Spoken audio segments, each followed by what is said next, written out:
the first question we got is, which processes are not attached by properties, product data, etc.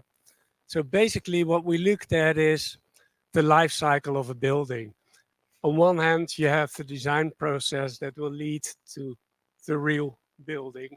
And on the other hand, you have the design process of products that will go into that building in the end. To obtain that, you have to compare the requirements with the property of the products. And sometimes you can use simulations to get very close to those properties, especially when you're looking at second-hand products, so products that were already in the building. The legal framework within the EU, the competition law, does not allow us to say, okay, this is the design, these are the products that I'm going to use right away. You have to have a kind of selection process before that. So there will be a gap between the requirements on one hand. Designers often do not know enough about the products to have all the data elements in their minds that they have to specify. Quote was 12 is what the designers think they should specify. 65 is what the manufacturer will require to come to a good product. So in fact, we have to build bridges to close the gaps. That is the main message of this exercise. We have to think about how do we identify the products and how do we link that into the building model. What we see today is we talked a lot about the DPP, but that may be just the start of the journey that we're going on to, and we have to learn during that that journey on how this will evolve in the end. Any questions? No. And I give Thank you, Fritz. And I can just scratch my nose because that's already some time that I wanted to do that. And Rachel Heaton from GS1 UK is going to present on the breakout room 2. Yes, we had a lot of debate in our group, really good conversation. So thank you everybody for participating. I think the key thing we were saying that everybody has to work together. So collaboration and inclusiveness of all stakeholders is key. But there's a couple of points that we were really referring to, and it's around education. You want me to stand on the stage? Okay. Everybody can hear me okay? Okay, good. So we talked about education and awareness at the moment. Where are we finding the information about circularity, and why do people want to do it? So if we're not providing demonstrations, actually seeing the benefits of circularity, people aren't probably going to do it. There is a need for that prioritization and finding that value for the stakeholders to be able to do that. And really understanding the full regulations of why do we need to do this in the first place. And at the moment, there's a clear, it goes back to the education and awareness. A lot of people just don't know about it. And obviously this is part of the conversation we've been having all day today, but we're in this one room and it's making sure that we can let everybody know about what we're talking about. And we talked around SMEs. So with the large manufacturers here in the room here today, but we don't have as many small SMEs that are inclusive and aware, and they need to follow, but at the same time, they also need to start that journey themselves. So they want to know, what do they need to do? What's the expense for them? Is it going to be too expensive for them to do that? Can't be, we can't make it too expensive. So making the whole system of the Green Deal understandable. It needs to be understandable to people, need to make it simple, simplistic. There needs to be an increase in the demand from the public, but also from regulators. And really making sure that the data flows and the standards are in a clear, simple way to make sure that we can do this correctly and accurately. One of the topics that we talked about for quite some time was actually around the reuse, which is a bit too big and something that we can talk about potentially at one of another forum around how we recycle, reuse, and if we can do this, do we need to then retest products, which is a big conversation to have, not for today, but there's also thoughts behind that and understanding the full implications of circularity as well. I think that covers everything. Thank you. Great. Thank you very much, Rachel. Super, super. So I would just, my intention is to wrap up, and it's nice to circle around and come back to the start. So this was the outcome. So we're back to where we started this morning on ESPR, CPR, sustainability. We started with an introduction on the forthcoming EU regulation with the ESPR, so the Eco-Design Sustainable Products Regulation, the revised Construction Products Regulation, CPR. A lot of acronyms, but I prefer to speak them out so that everybody's on the same page. The DPP, so the Digital Product Passport, which under the CPR is called the Construction Digital Product Passport. And more broadly with what we talked about, the EU Green Deal and the Fit for 55 package. I want to remind you, what is the Fit for 55 package? This is basically in the title of this, is by 2030, we want, as an industry, or as Europe, reduce the carbon emissions by at least 55%. So this is a very ambitious goal. And it has to be done in a very short time frame, 2030. And if things go according to plan, if the construction products regulation is adopted somewhere in Q1, Q2 2024, there will be 2 years for manufacturers to start complying with this. And that means in 2026, latest end of 2026, each product that comes, construction product that comes into the market will need to have a digital product passport. And this is not only for the European industry, but this is for any manufacturer worldwide that wants to introduce, sell a product within the European Union. So that's quite ambitious, and there's quite some timelines. And I think that, and I want to again thank both Oscar Nieto and Pedro for giving us this introduction on what is at stake, what is happening. So very ambitious. Then afterwards, we shared some basics on standards with ISO and EN standards on data templates, data dictionaries, the structure of data, semantics. Thanks, Lars, for that. Then we had the basics on the GS1 standards based on the 3 pillars of identify, capture, share with the GS1 former colleagues of mine.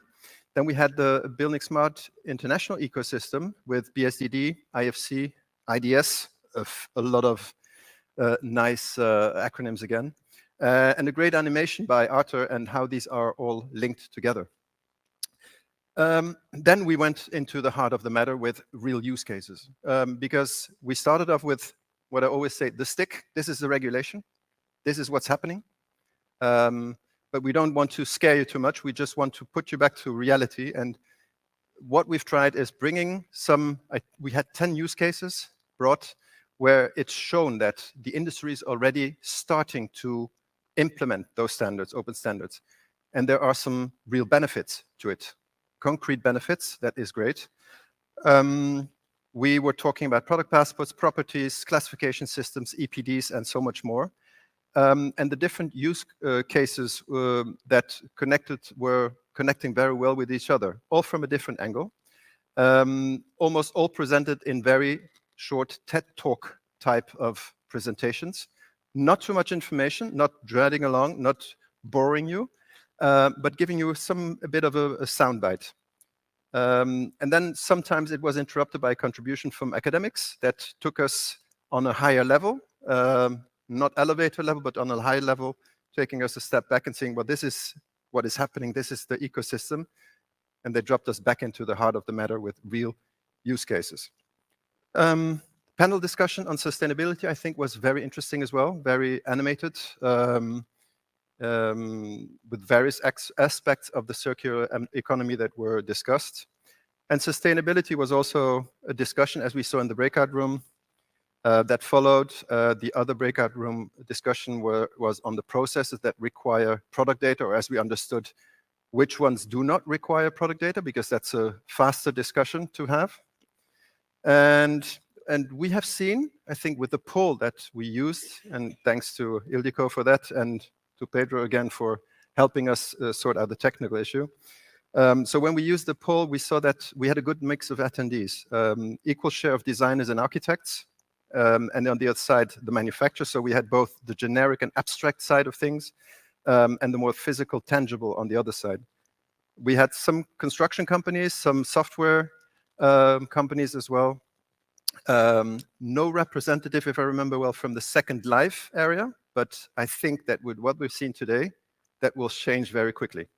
There's a huge new area to be taken, and huge new element. It's all about circularity, and there will be a lot of actors that will be participating in these next discussions, I think. So if I take a bit of a round here, of course, we are a bit less now because there are some other parallel rooms or domains, sorry, that are being held. So those of you who have attended more than half of this workshop today, can I see some hands when I ask the question of who sensed that they learned something today? Yeah? Okay, I was, David, you were somewhere else? I thought, no, impossible, David. So from those who have learned something, who has learned that much that they want to share this with their colleagues when they come back into your companies? Who wants to share it with their network, the professional network, so a bit outside of that? Well, that looks great. That's very promising. I think you mentioned it there again on the slide, the first point, education and awareness. And I think that what we've tried to do today, and I think we certainly succeeded if I look at your reactions, is to create that awareness. What is happening? What is coming up? This was a first workshop. I hope a first workshop. This was sort of an agreement we had with buildingSMART International. We need to get more manufacturers in, more construction companies into this round, because the decisions that are taking at this level, and I think that Lars confirmed that in the sustainability panel discussion, those parties need to have their say as well in this round and make the other, let's say, traditional participants of the buildingSMART International Summits aware of what their concerns are, what their willingness is, what their concerns are in providing all of that digital data around. So I would, I mean, we are still seeing what would be the next steps. So I would certainly hope for your feedback.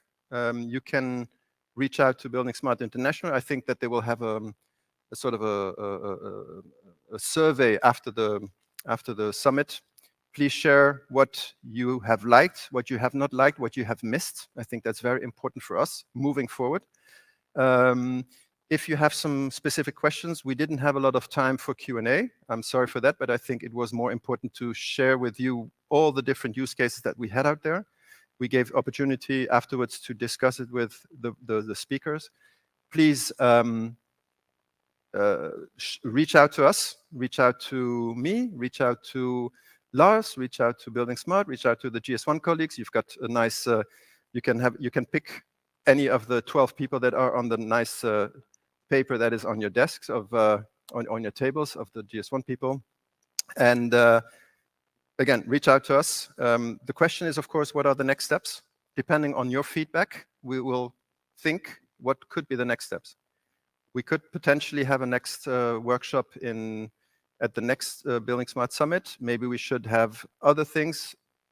It's very open, but I think the request needs to come from you, what you want. We need to know what you want. We have set the first, we have put the first base, we have put the first stone on there. Now we have to build the rest, the community. And I think that is what we want, to have the community. Lars, I think you had a question. Do you want a mic? Hello to PV. Hello, hello. He would love to to have some enthusiasm and some happiness, and what they would love if you guys can come up here To the front. to the front and just say this word: we need identifiers. So that would be a hello from Building Smart Summit in Oslo to GS1 Summit in Athens. Is that possible, guys? Can I please have you coming up here? It's a very short session with a camera, very short. So I would like everyone, if you can stand up and come around here. If it's possible, come on, guys, don't be shy. So this is a greeting from Building Smart in Oslo to GS1. So I will just record a video, and it's very short, okay? So come on, closer, come on. And I will only ask, what do we want? So I'll talk about DPP, and then I say, what do we need? Well, we have it now. And then you guys should say, we need identifiers, okay? We need an identifier. I don't know. What? That's it, okay. Come closer. Come closer. So the thing is that are you ready, guys? Okay. I will start talking, okay? Okay, we are at the Building Smart Summit in Oslo, and we have been discussing digital product passport and the revision of the CPR and the Eco Design Directive. And we have come to one conclusion here in Building Smart event in Oslo. What is the conclusion, guys? Great. Thank you.